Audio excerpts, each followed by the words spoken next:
Abramos nossas Bíblias no livro de Tito. Tito, capítulo 2. Nós leremos do verso 11 ao verso 15.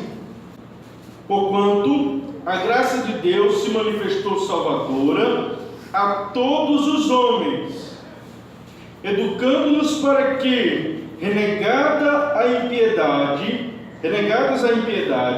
e as paixões mundanas, vivamos no presente século sensata, justa e piedosamente, aguardando a bendita esperança e a manifestação da glória do nosso grande Deus e Salvador, Cristo Jesus, o qual a si mesmo se deu por nós, a fim de remir-nos de toda iniquidade e purificar para si mesmo um povo exclusivamente seu, zeloso de boas obras. Diz essas coisas, exorta e repreende também com toda autoridade. Ninguém te despreze. Oremos ao Senhor. Senhor nosso Deus e Pai, ó Deus, te louvamos pela tua bondade sobre as nossas vidas, pela porção da tua palavra, ó Deus, porque o Senhor, ó Deus, cuida do teu povo. Ó Pai, te pedimos, Pai, nos ajuda a entendermos, nos ajuda agora, Senhor, ó Deus, a compreendermos a tua palavra, que o Senhor, Pai, possa usar o teu servo a expor de forma fiel. Ajuda, Senhor, o vaso de barro, que nada tem em si mesmo, a não ser, Senhor, a oportunidade de expor a tua palavra, que é o nosso diamante, que é o nosso tesouro, ó Deus, que é mais puro, Senhor, do que qualquer metal raro que se possa encontrar. É a tua palavra, Senhor, que nos dá vida. Ó Pai, te louvamos, ó Deus, porque o Senhor tem nos ajudado, tem nos auxiliado, ó Deus, tem nos feito viver, ó Deus, viver, Senhor, que o que vale mesmo, Senhor, é viver para a tua honra e para a glória do teu santo nome. Nos ajuda nesse momento, assim nós te pedimos, em nome do teu Filho amado Jesus. Amém. Amém.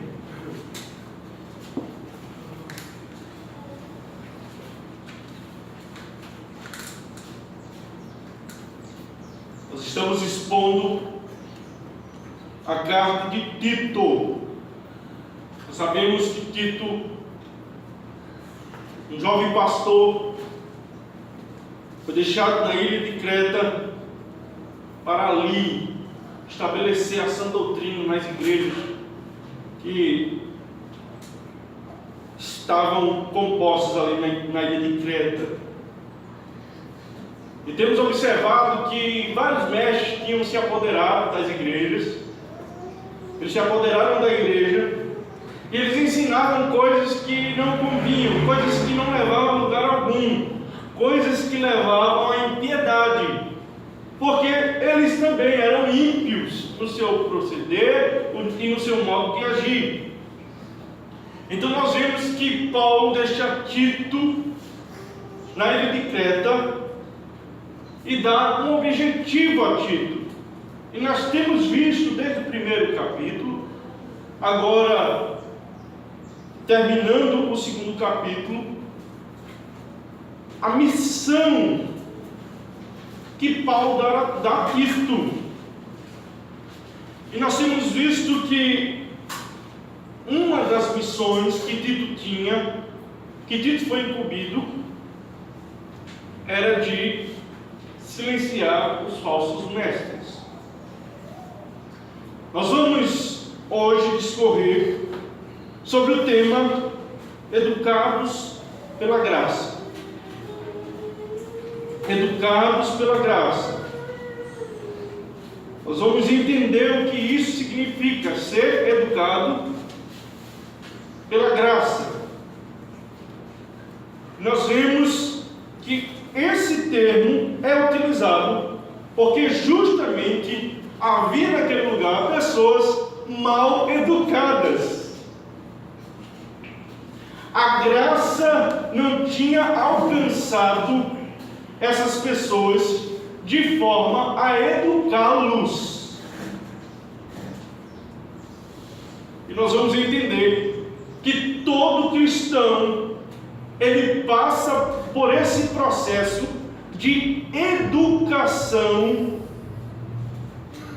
pela graça. Então esses mestres estavam ensinando coisas indevidas, e Paulo diz: olha, façam-nos calar. Primeira coisa, façam-nos calar, porque eles são subordinados, conversadores, eles são enganadores, e isso podemos ver no primeiro capítulo de Tito. Eles são pervertidos, eles são gananciosos, mentirosos, feras terríveis, são preguiçosos, desviados da verdade. Eles professam conhecer a Deus, entretanto o nega pelas suas obras.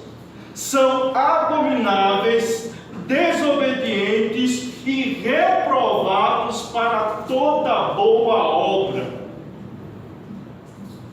Esses são os maus educados. Existia muito na ilha de Creta. Uma das missões era fazer esses homens calarem. Calem-se, não falem, mas para o povo de Deus. Outra missão era remover o que eles já tinham ensinado. Eles eram mal educados e tinham disseminado a má educação naquele povo. Aquele povo começou a imitar os seus líderes. Tanto é que no primeiro versículo do segundo capítulo, nós vamos ver Paulo instruindo a Tito o que era de fato a sã doutrina, e ele começa a discorrer. Então, ele tinha essa missão de chamar os irmãos da ilha de Creta à razão, dizer: olha, vocês terão que se arrepender do viver impiedoso.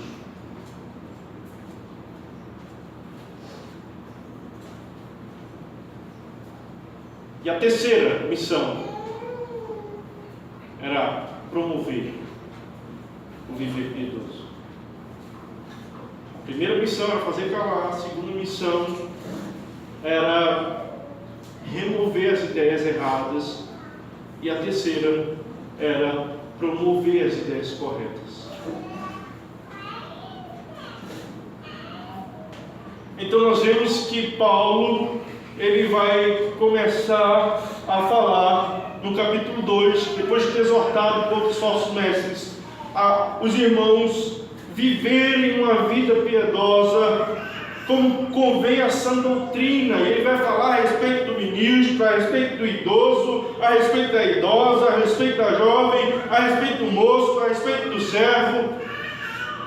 Ele vai falar aos irmãos que compunham lá a igreja de Creta.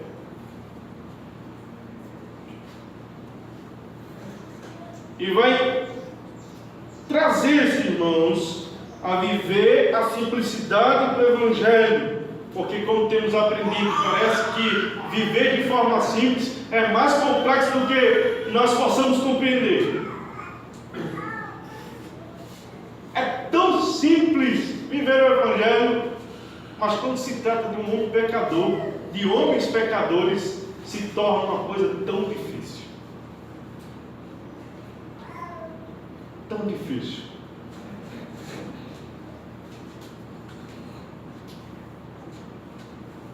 E Paulo, ele começa o capítulo 2 fazendo uma inversão do seu método. Se você pegar nas cartas que Paulo escreve, ele primeiro começava com a doutrina, depois ele ia para a vida. Ele começava com a doutrina, depois ia para a vida. Ele começava com a ortodoxia e depois ia para a ortopraxia. Ele começava a ensinar o povo, depois ele chamava o povo a viver o que ele já tinha justificado através das doutrinas. Primeiro ele dá o preceito e depois ele orienta na conduta. Mas quando nós começamos a ler a carta de Tito, podemos ver e visualizar que Paulo, ele inverte a situação.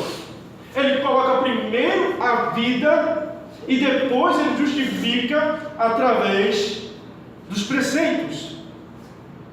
Isso se dá, provavelmente, porque aqueles irmãos não eram irmãos desconhecedores. Eram irmãos que conheciam a doutrina, como nós temos estudado. Eram irmãos que tinham abandonado a doutrina para viver de forma pregressa, de forma ímpia.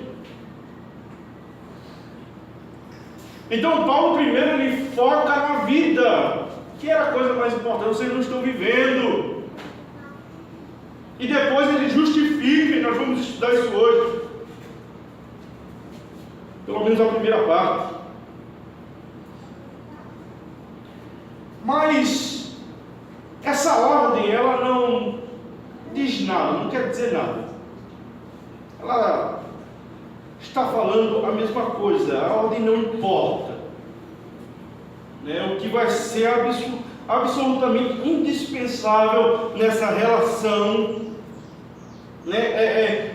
A conexão que deve existir entre doutrina e vida, teologia e prática, ortodoxia e ortopraxia.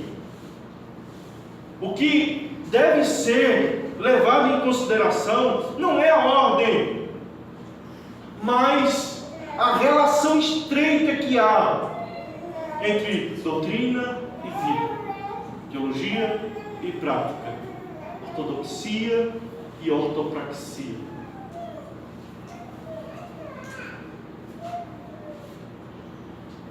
Então Paulo, ele começa a discorrer, logo depois das instruções, acerca dos preceitos.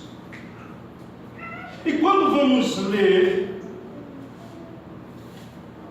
nós vamos ver Paulo justificando uma partícula de justificação, porquanto ele vai falar a respeito do que ele já falou de tudo, da vivência. Olha, vocês vão viver isso aqui por causa disso. Por causa disso.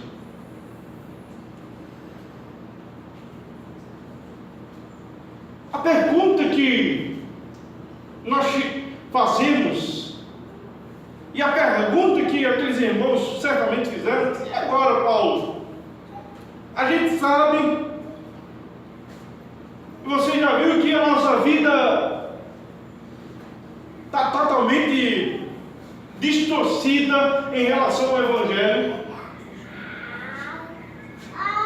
Eu sei que devia fazer e não fiz. E agora? Como é que eu vou ser um bom marido? Como é que eu vou ser uma boa esposa? Como é que eu vou ser um jovem controlado sem me deixar levar pelas paixões? Como é que eu vou ser uma boa esposa, uma boa mãe? Como é que eu vou ser uma boa anciã, um bom ancião? Como é que eu vou ser? Essas coisas que eu sei que eu devo fazer, mas eu não consigo. Como é que eu vou fazer isso se eu ainda continuo sendo pecador, Paulo?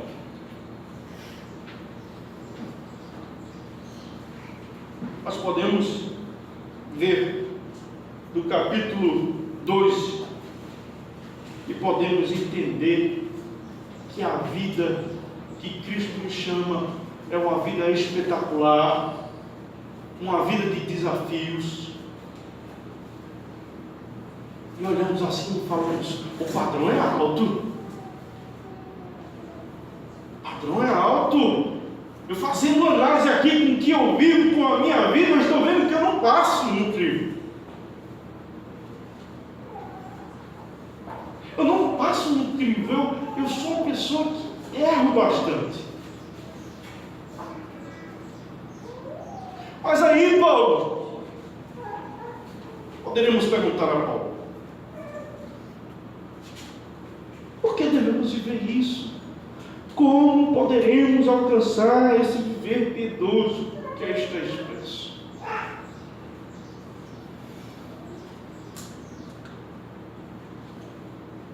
somos tão pecadores.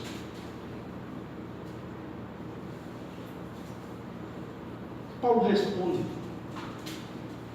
com a seguinte questão: ele faz: olha, você vai viver, e eu vou dizer o porquê você deve viver, e o porquê você é capacitado a viver assim. Não por causa de você mesmo, não é porque você é bonitinho, não é porque você tem um conhecimento. Olha que conhecimento! Ela é inteligente, muito inteligente. Não é por isso. Paulo vai dizer: olha, a primeira coisa que você deve ter em mente em relação do porquê você pode viver e do porquê você deve alcançar e como você deve alcançar esse viver piedoso, é porque a graça de Deus, verso 11, a graça de Deus se manifestou salvadora a todos os homens. Paulo dá essa resposta a esse questionamento de forma magnífica. Como é que eu vou fazer isso, Paulo? Por que eu vou fazer isso, Paulo? Como eu vou fazer isso, Paulo? Que capacidade eu tenho em mim mesmo, Paulo, para fazer isso, Paulo? Como eu vou viver uma vida santa, Paulo, dessa forma, Paulo? Eu sou muito pecador, Paulo. Eu acho nem que eu sou salvo, Paulo. E Paulo vai dizer: olha, você não vai fazer isso por causa de você mesmo. Você vai fazer isso porque a graça de Deus se manifestou salvadora a todos os homens. Todos os homens se manifestou salvadora. A graça de Deus brilhou, se manifestou como um sol sobre todos nós que vivíamos nas regiões sombrosas, tenebrosas da morte. A graça do Senhor brilhou e nos alcançou, e por isso nós podemos ter convicção de podemos viver uma vida piedosa. Não porque somos inteligentes, não porque nós alcançamos um patamar como se fosse um nirvana evangélico, não, porque a graça tem nos alcançado, e isso que me dá certeza. O favor imerecido me alcançou. Quando o favor imerecido me alcança, eu sou capacitado a viver. A capacitação, ela veio.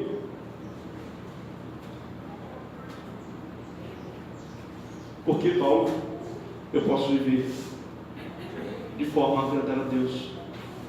Ele responde: porque a graça de Deus se manifestou salvadora a todos os homens.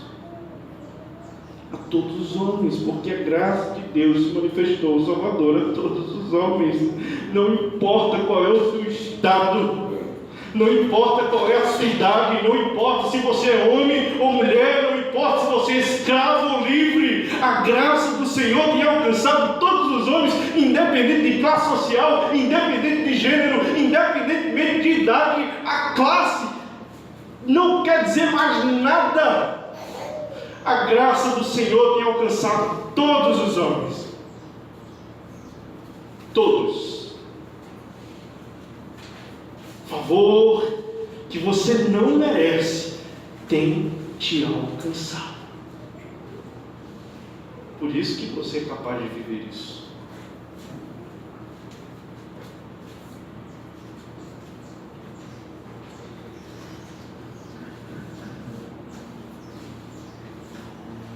Aqui Paulo, como querem dizer os arminianos, não está falando de uma graça que salva a todos de modo irrestrito. Não é isso. Não é uma graça, não é salvação universal. Nós temos que aprender a analisar o texto dentro do contexto.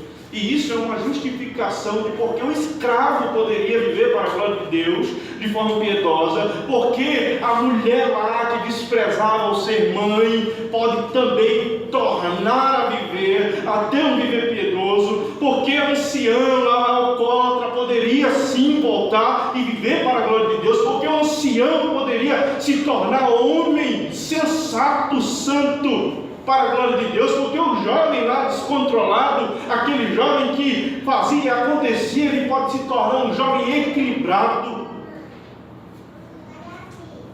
E Paulo vai dizer, olha, tudo isso só é possível porque a graça de Deus se manifestou salvadora a todos os homens, independentemente de classe, de gênero ou de idade.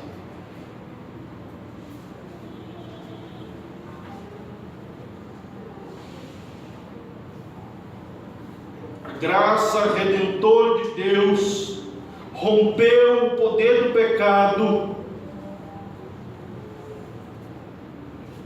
rompeu o poder que ele tinha sobre as nossas vidas, que o pecado tinha sobre as nossas vidas, e nos dá uma natureza nova, uma natureza que deseja santidade, não porque nós somos alguma coisa, mas porque Deus manifestou a sua graça, Deus fez brilhar a graça dele sobre nós.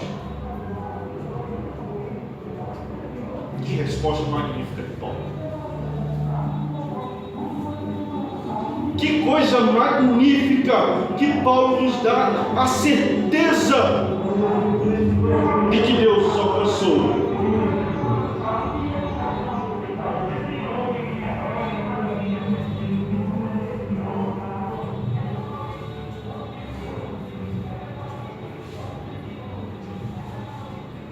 A graça do Senhor te alcançou. Por isso você pode viver uma vida que pode agradar a Deus, que agrada a Deus. A graça do Senhor te alcançou, por isso que você pode amar a Deus, por isso que você pode aprender a amar a Deus. Desde os mais jovens até os anciãos, não importa. Se você é mulher, se você é homem, não importa. Se você é escravo, se você é livre, não importa. A graça de Deus também te alcançou. Ela foi onde ninguém poderia ir.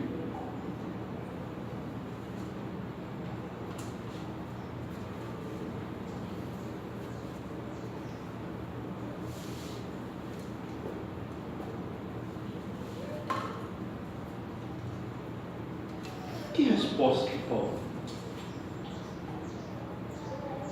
Que resposta restauradora de Paulo?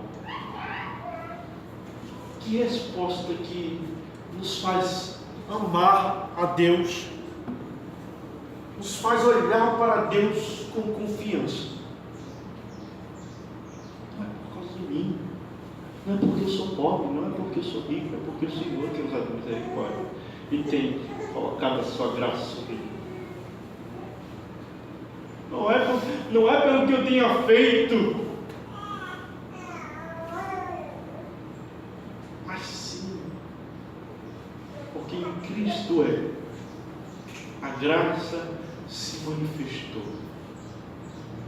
Nós temos o ápice da manifestação da graça em Jesus Cristo. O Deus encarnado veio e manifestou a graça.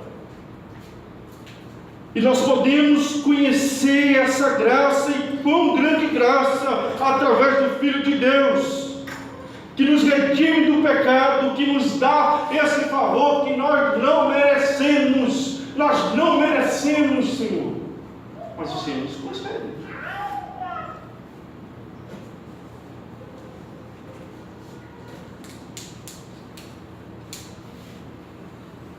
Ok, Paulo, eu entendi, Paulo, que realmente Paulo não é uma coisa que vai depender do que eu sou. Eu entendi isso, Paulo. Agora eu compreendi isso, Paulo. Agora Paulo me deu a certeza, o Senhor me deu a certeza, quando o Senhor escreveu a carta, das palavras que foram sopradas por Deus, você me deu total convicção de que não depende do que faço. Não depende de quem quer, não depende de quem corre, depende de Deus lá na sua misericórdia. Está certo, Paulo? Eu entendi isso de forma eficaz. E agora estou descansado. Mas como eu vou conseguir viver sabendo que em mim habita o pecado? Paulo, o que é que eu posso fazer, Paulo, para realizar a assimilação e o viver dessa sã doutrina em mim, na minha vida? Porque eu sei, Paulo, e o próprio apóstolo Paulo tinha falado em Romanos 7, dizendo: olha, eu sou carnal, vendido à escravidão do pecado, porque nem mesmo compreendo o meu próprio modo de agir, pois não faço o que prefiro, e sim o que detesto, porque eu sei que em mim, isto é, na minha carne, não habita bem nenhum, pois o querer o bem está em mim, não porém o efetuá-lo, porque não faço o que bem prefiro, mas o mal que não quero, este faço. Como é, Paulo, que eu vou proceder, Paulo? Como é, Paulo, que eu vou vencer isso, Paulo? Como é, Paulo?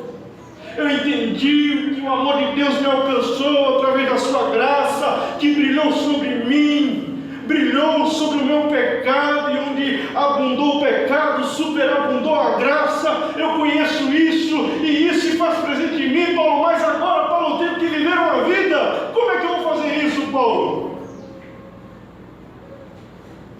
E Paulo prossegue dizendo e nos dando a resposta. Verso 12.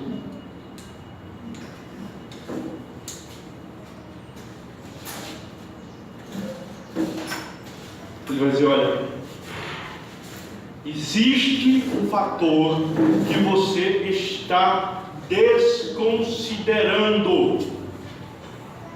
Quando você faz esse tipo de pergunta: Paulo, como é que eu vou viver essa vida, Paulo, agradar a Deus? E Paulo vai dizer: olha, existe um fator que você está desconsiderando.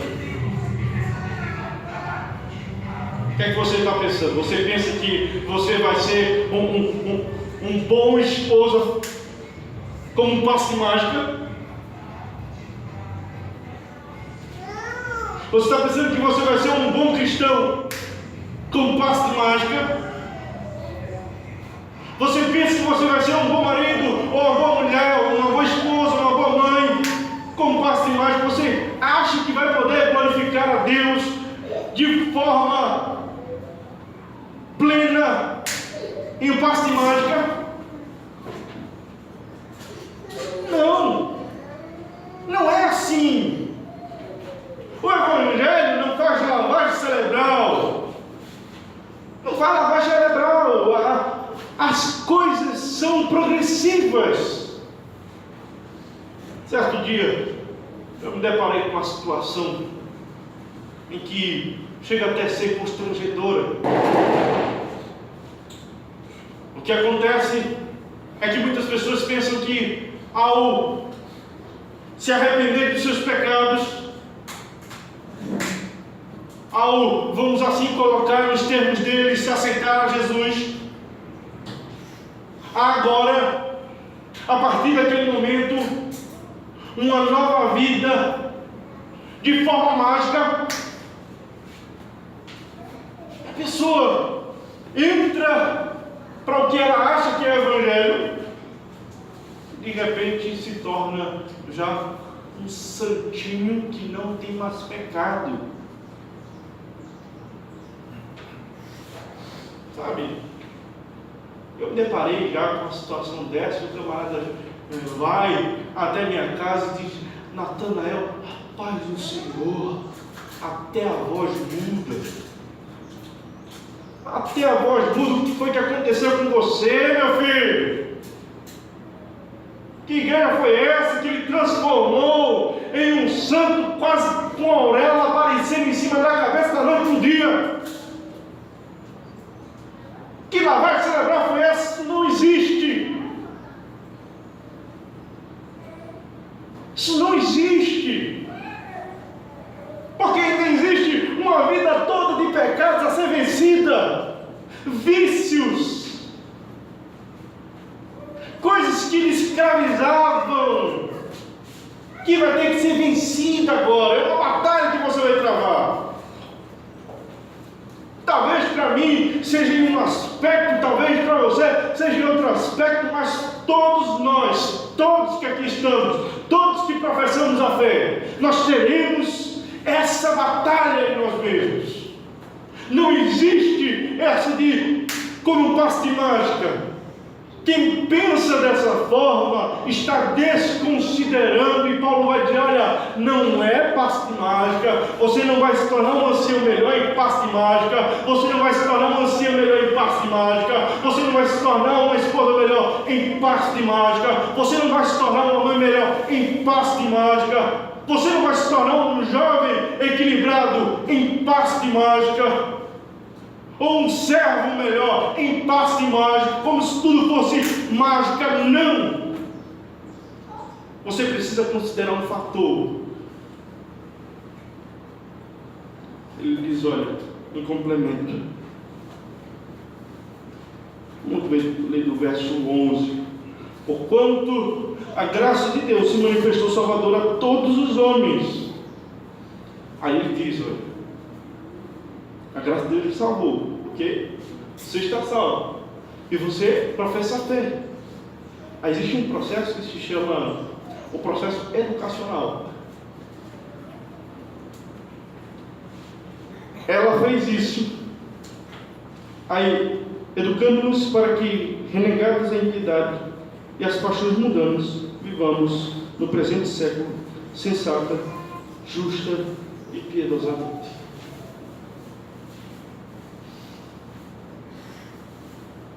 Paulo aqui vai combater dois pensamentos.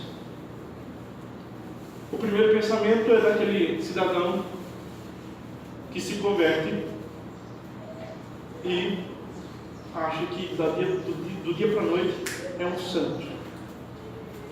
Se torna um santo que não pode mais pecar.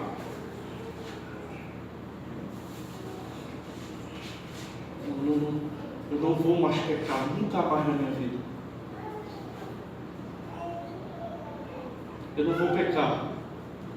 Aí Paulo diz, olha, não faça isso. Não faça isso, não coloque um peso que você não pode carregar.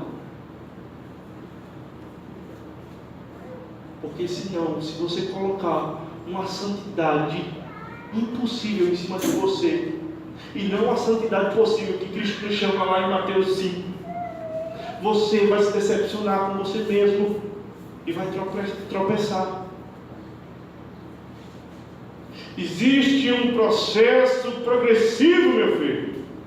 E Paulo está dizendo isso, olha, existe um processo que você vai ter que caminhar. Existem meios graciosos que você vai ter que aprender para que se cumpra em você a santificação da qual eu estou falando, a sã doutrina vivida. Existe um processo. E ele está falando para essas pessoas e está falando também para outras pessoas.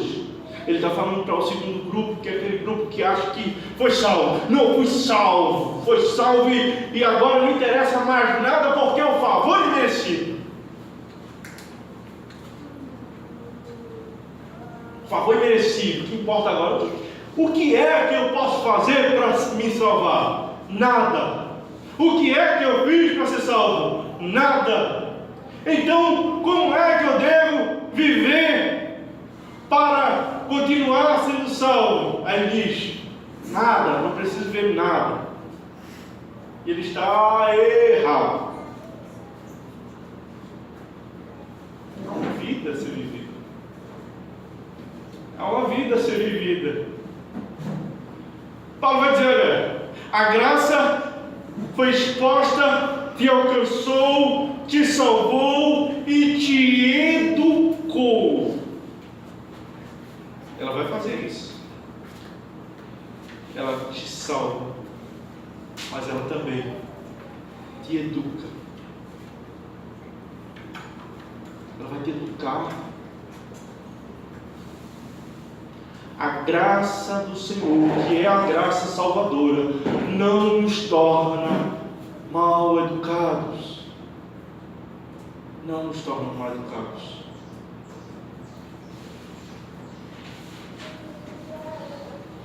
Por isso que quando alguém se diz salvo e não vive, desconfie. Fulano, você é salvo? Sou salvo. Mas a tua vida é um horror.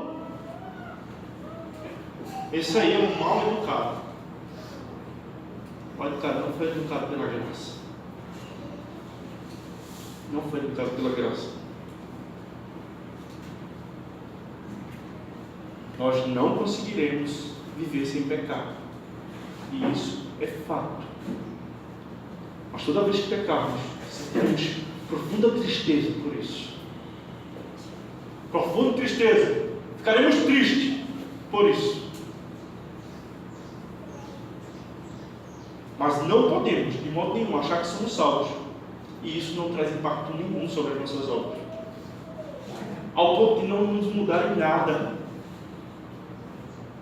Ao ponto de todo mundo olhar para vocês e dizer assim: menino, tu não acredita não.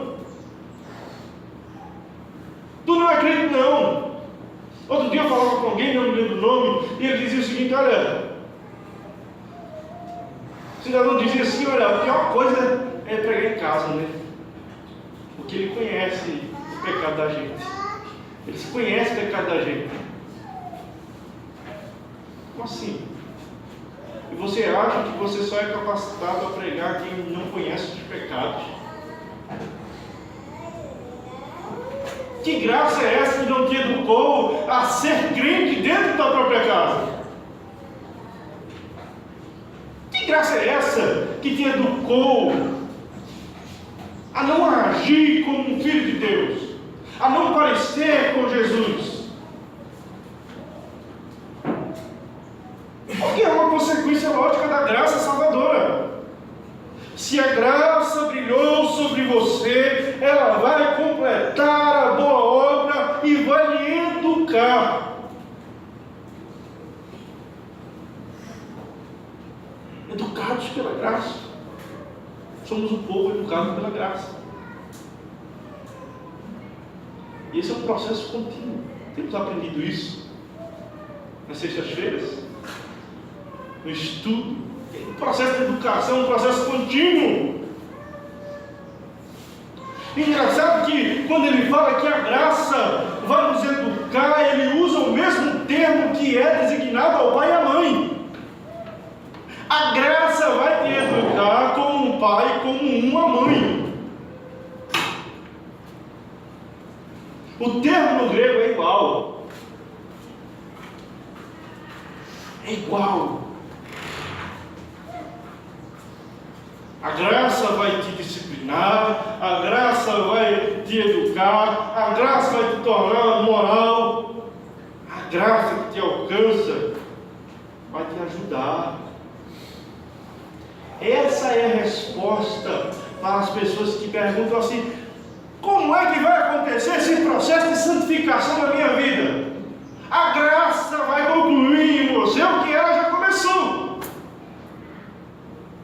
A graça é tipificada em Jesus Cristo. Ele, o ser gracioso, vai te ajudar, vai te disciplinar, vai te ensinar, vai te educar. Sabe, o Senhor morreu por nós, ainda sendo pecadores. Esse é o processo maravilhoso da graça. Ele vai pegar seres mal educados e vai transformar e vai dar educação para esses seres. Por isso que você vai se deparar com a sua vida transformada daqui a algum tempo. Você conhece a graça, sente a salvação, reconhece a salvação, reconhece Jesus em seus caminhos, e você começa a fazer um parâmetro e diz assim: quem eu era e quem eu sou. Quem eu era e quem eu sou. Rapaz, eu estava no primário, eu não sabia juntar, eu não conseguia juntar B com A e dizer bar. Mas agora eu sei até ler. É um progresso. Agora eu sei matemática, geografia, história. Agora eu sei porque há um processo de educação e Cristo nos educa. E a educação que a graça traz para as nossas vidas é uma educação de vida, de vivência, de viver. É uma educação que traz relacionamentos onde Deus é o vínculo. Deus é o vínculo. Você agora vai se relacionar com os outros e com as coisas a partir da educação que Deus te deu. A graça te deu. Interessante isso. Lembra lá? Não importa se você é escravo. O que importa é a relação que você vai ter com o seu patrão, com o seu dono. E o Evangelho vai dizer o seguinte: olha, isso aí também é meu. Esse relacionamento aí, ó, essa ligação aí, ó, de relacionamento, essa ligação relacional é minha. Ah, mas como é que eu vou fazer? Eu vou te ensinar. Jesus é o melhor professor. Ele diz: eu vou ensinar vocês. Não precisa ficar inventando, não. Eu vou ensinar vocês. Jesus é aquele que nos salva, nos tira do lamaçal do pecado, nos lava, nos ensina e nos dá uma nova vida. É esse Jesus que nós servimos. Se o servimos de fato, é isso que vai acontecer na nossa vida. É sermos lavados. Isso é um processo que é matemático. A graça nos salva e nos instrui. Ela nos instrui, ela nos educa. E isso em contraponto com o que estava acontecendo na ilha de Creta. Os mal educados lá, lembra, né? Os mestres mal educados. O que eles eram. E Paulo está dizendo o seguinte: olha, vocês vão ver isso.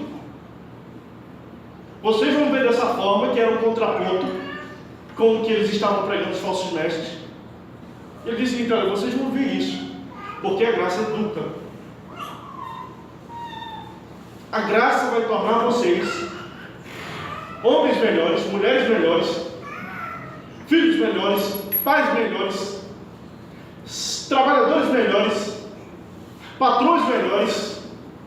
A graça vai ensinar vocês.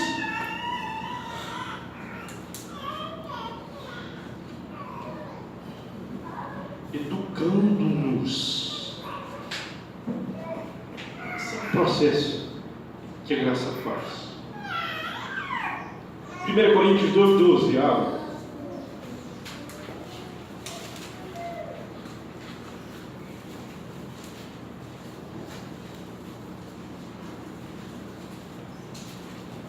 Primeira Coríntios 2,12.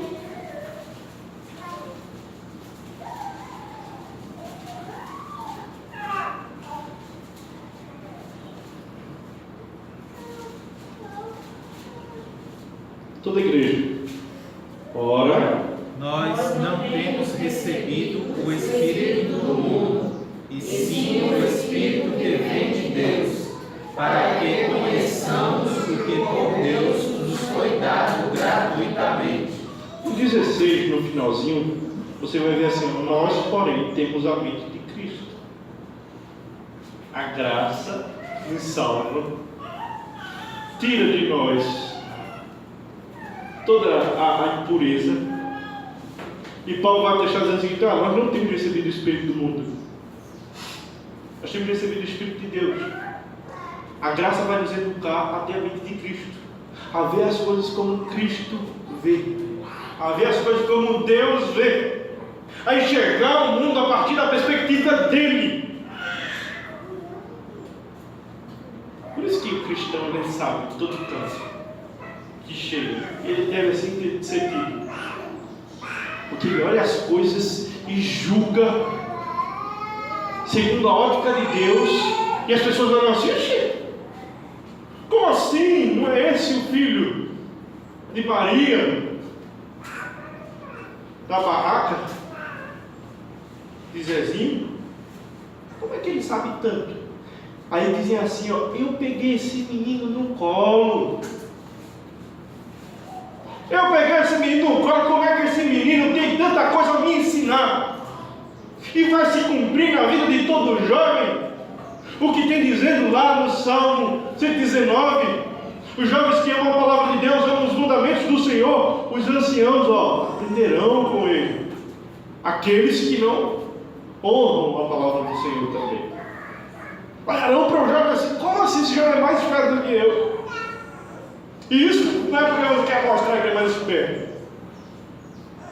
Esperto não é a palavra mais certa, mas sim sabedoria. Como assim esse jovem é mais sábio do que eu? Como assim ele consegue manter o casamento dele e eu já estou no meu terceiro? Como assim? Porque ele 60 anos com a minha mulher? Porque a graça de Deus, quando entra com salvação na vida de todos os homens, ela vai nos educar a sermos homens melhores, a sermos mulheres melhores, filhos melhores, pais melhores, e isso traz estabilidade no lar, traz estabilidade social. Porque Deus, Ele conhece, Ele nos criou. O Senhor, Ele nos dá uma nova vida e nos torna novas criaturas. A pessoa que está em Cristo é uma nova criatura. As coisas velhas se passaram, eis que tudo se fez novo. Veja que coisa. Antes de conhecer a graça salvadora, quem era meu professor? O diabo. Eu era escravo do pecado. E toda vez que eu ia tomar uma decisão, eu sempre dava ouvido à minha entidade carnal. O pecado era o meu professor. Então todas as vezes que eu ia receber algum tipo de conselho do meu próprio coração carnal, pecaminoso, toda vez que eu consultava meu coração, toda vez que eu ia acessar o coração que não estava inclinado à palavra de Deus, eu sempre quebrei a cara.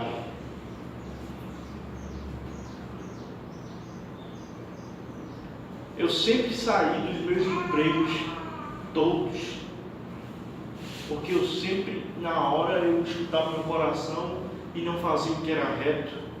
E hoje estou desempregado e não consigo, minha carteira está toda suja. Mais de 3 empregos eu saí por justa causa, porque eu era respondão, não respeitava, era brigão. Todas as vezes, porque o pecado dizia: é isso mesmo, faça isso, faça isso. Faça isso que você vai estar bem, roube. Roube aí, roube. Ele não está te dando o dinheiro que você merece. Roube aí, roube. Roubava. Toda vez que dava a cara. Estava com burros d'água.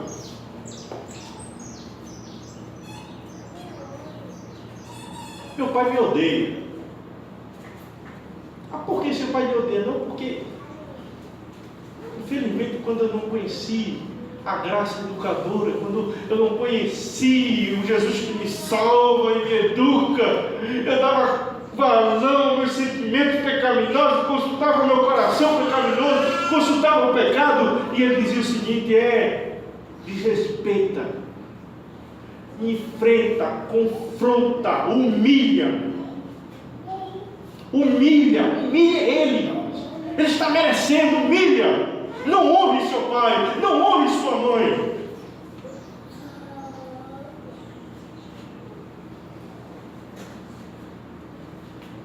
Mas a graça vai nos educar. A graça educadora.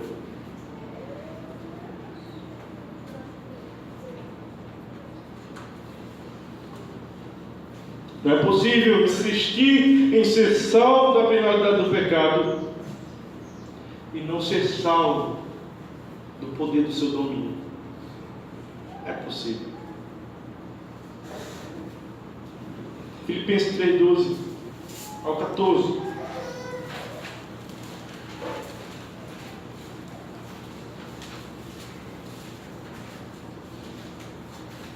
Há um progresso. A graça, ela vai nos educando e ela vai nos mostrando o progresso. Filipenses 13:12 ao 14, leiam. Não que eu o tenha já recebido, ou tenha já obtido a perfeição, mas prossigo para conquistar aquilo para que também fui conquistado por Cristo Jesus. Irmãos, quanto a mim, não julgo havê-lo alcançado, mas uma coisa faço, esquecendo-me das coisas que para trás ficam e avançando para as que diante de mim estão, prossigo para o alto, para o prêmio da soberana vocação de Deus em Cristo Jesus. O progresso está estabelecido. Não dá para dizer que é alcançado pela graça sem estar sendo instruído pela graça. E a graça vai te instruir sempre, há um progresso. Eu não fico parado, eu não retrocedo, eu sempre avanço, porque até meus erros servem para me educar.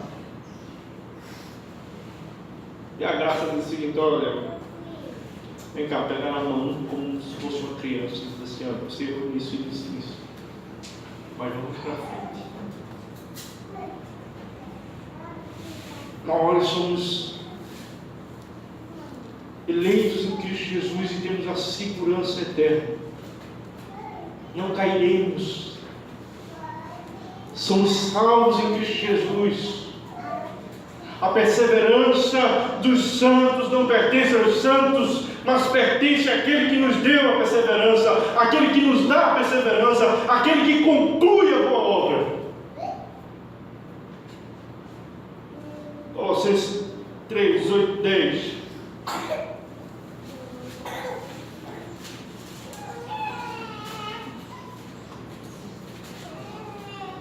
Diz assim, vamos começar de novo.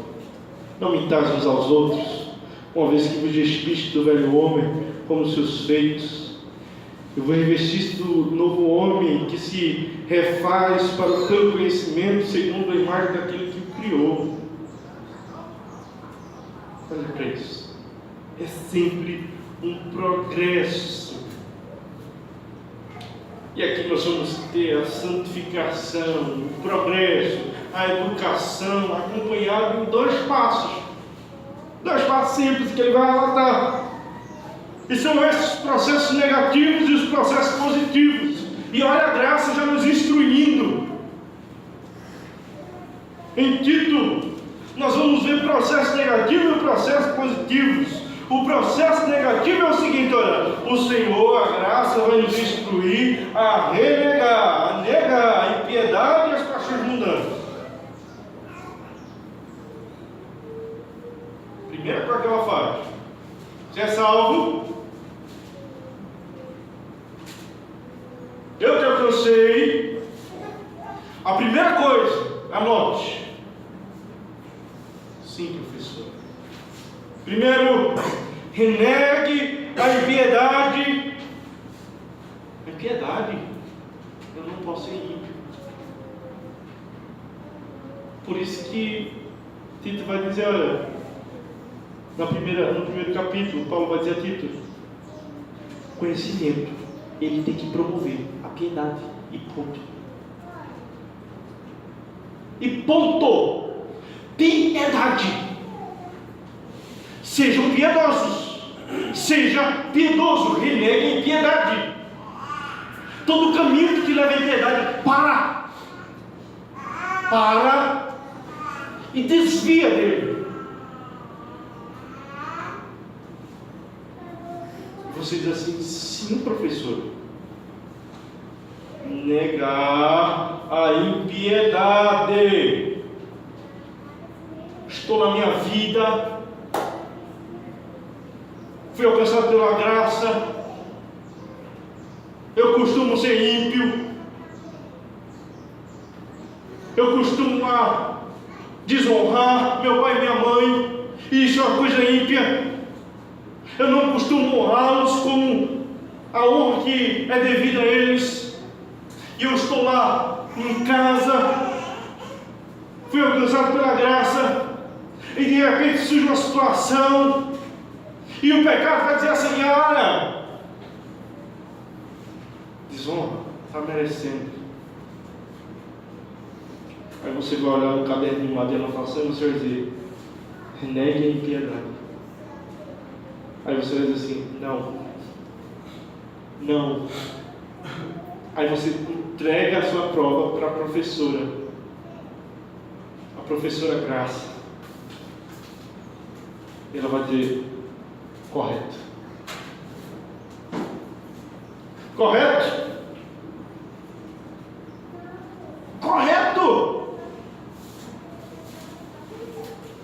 Negue as paixões mundanas.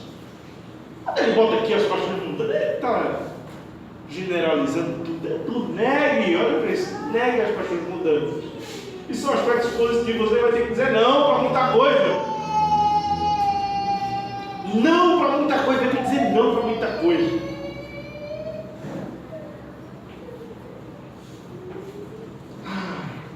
Que vontade de extrapolar meus desejos sexuais.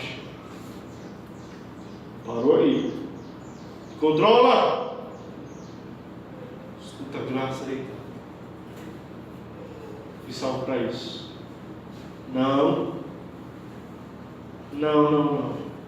Eu vou lá, mas eu sei, professora Graça, que você está me ensinando. Eu sei, Senhor Jesus, que o Senhor me ensina a negar. Mas eu vou lá, sabe? Eu era fraco, mas agora eu não sou. E a professora, ou o professor Senhor Jesus Cristo, que é por ele conhecemos a graça, vai dizer: não vá, fuja, como diz lá em Timóteo, como vai nos ensinar lá em Timóteo: fuja das paixões da mocidade. Aí você vai pensar em: opa, não vou não. Se as paixões da mocidade estão lá em Olinda, eu vou correr para o sentido oposto, eu vou lá para o Janga, ou eu vou lá para Candeias. O Janga é prédio próximo a Olinda.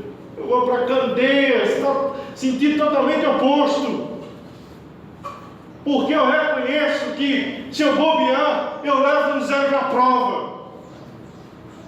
E não foi isso que a professora, ou que o Senhor Jesus Cristo me ensinou através da sua graça. Foge das paixões da mocidade. Romanos 6, 12 ao 14.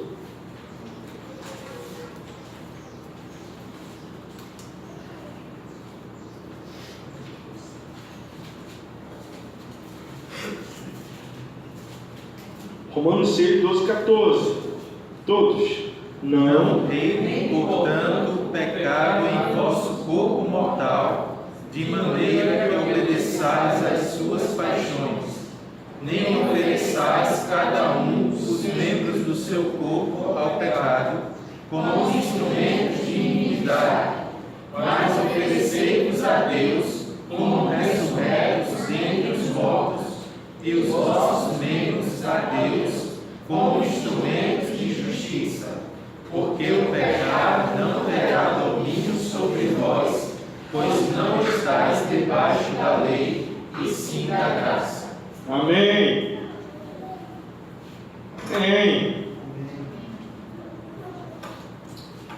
São processos negativos. A graça vai ensinar isso. Corra, fuja. Não ter oportunidade não reine, não ofereçais, não faça isso, não faça aquilo, fuja.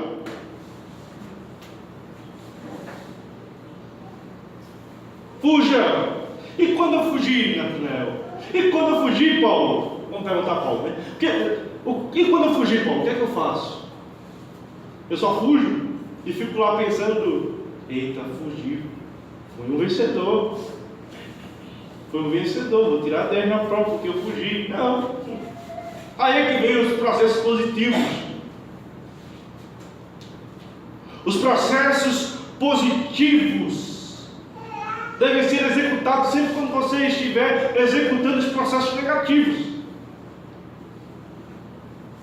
Que é a segunda parte do versículo 2, do versículo 12. Vivamos no presente século sensata, justa e piedosamente. A partir do momento que você está deixando, está correndo, está renegando, está renunciando, está dizendo não, a graça te chama a dizer: viva, estou vivendo. Estou vivendo.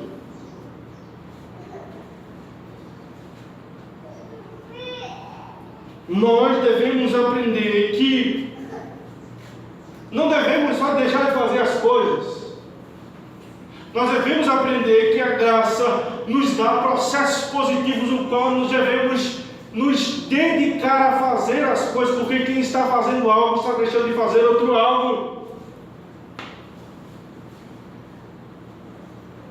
Não é só correr do pecado, é estar buscando a santidade. A ociosidade na hora do processo negativo não deve existir. Devemos nos ocupar para que no tempo que se chama hoje vivamos de forma sensata, isto é, santa. Isso é um paralelismo judaico: santo, justo e piedoso. Vivam de forma santa, busque santidade na carreira que você der de pecado, na mesma proporção. Busque a santidade. Está fugindo do pecado? Ok, mas está fazendo o quê? Só fugindo? Não faço não. Vai cair. Vai ficar ocioso. Não. Estou fugindo do pecado. Estou buscando a santidade. O pecado está desse lado. Você está aqui no meio. Você não vai fugir para cá. Você vai fugir onde está a santidade, que está aqui, ó. E você vai, não vai correr para cá. Você vai correr em sentido à santidade. Você vai buscar a santidade. Você vai buscar um viver piedoso.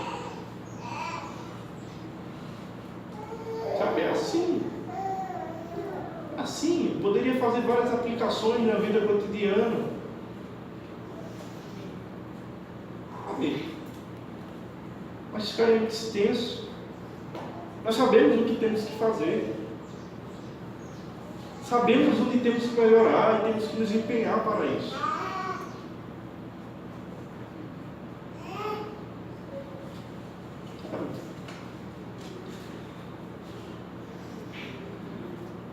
E para isso que nós fomos salvos. Para isso que a graça tem nos alcançado. Para isso que Cristo Jesus morreu na cruz. Para nos salvar. O Senhor nos chama a entendermos e darmos ouvidos à sabedoria que vem dele. A educação que vem da graça. Não confiemos em nós mesmos. Temos que ter esse professor acima de nós, nos direcionando, dizendo: olha, vai por esse caminho. Sai daí, menino. Sai daí, menina. Sai daí. Não vai dar certo. E não endureças o coração, como dizia Deus. Porque Deus repreende ao filho que ama. Não fique chateado quando o que você mais quer é isso que vai destruir. E a graça está dizendo: não faça isso. Mas eu quero tanto, não faça isso. Mas nada a ver, não faça isso. Olhe bem, a graça vai nos educar e não nos deixar mal educados. Não vai deixar mal educado, não. Não quero ver aqui ninguém mal educado. Da graça chama, ela diz isso, quando inclui no corpo de Cristo, ela fala isso: ninguém aqui vai ser mal educado. As pessoas podem estar no processo de educação, mas mal educado não fica. Como era, não. Como era, não. A graça não deixa, ela nos educa. Ela nos deixa piedosos, ela nos ensina as coisas. Ela nos deixa pacientes. Ela que faz todas as coisas. Não nós. Não nós. E isso nos mostra o quanto temos que ser benevolentes com o nosso irmão. Porque esse processo não se dá, é um processo de educação. Sabe? Tem que passar pelo pré. Mas pré não existe mais. Pelo fundamental, ensino médio, curso superior. Não precisa ter paciência. Eu chego para algum dos meus sobrinhos e pergunto assim: olha, quanto é que é a raiz quadrada, dependendo do grau de instrução? Ele não vai saber. Se eu chego para o meu filho: meu filho, vem cá, você não está me escutando não? Estão me chamando aqui, um menino novo, não sabe nada, tem que trazer educação para ele, tem que mostrar o que é. Então devemos trazer isso em mente e buscarmos mais. Sermos sensatos, educados pela graça de Cristo e compreender o que Cristo tem feito na vida de todos nossos irmãos, promovendo sempre a piedade e nunca destruindo, e nunca matando aquele por quem Cristo morreu. Amém? Amém. Que a cruz de Cristo seja o nosso ideal, que ela nos eduque, que ela faça com que nós prossigamos, que ela nos dê a certeza de que nós somos de fato salvos em Cristo Jesus, porque ela tem nos educado.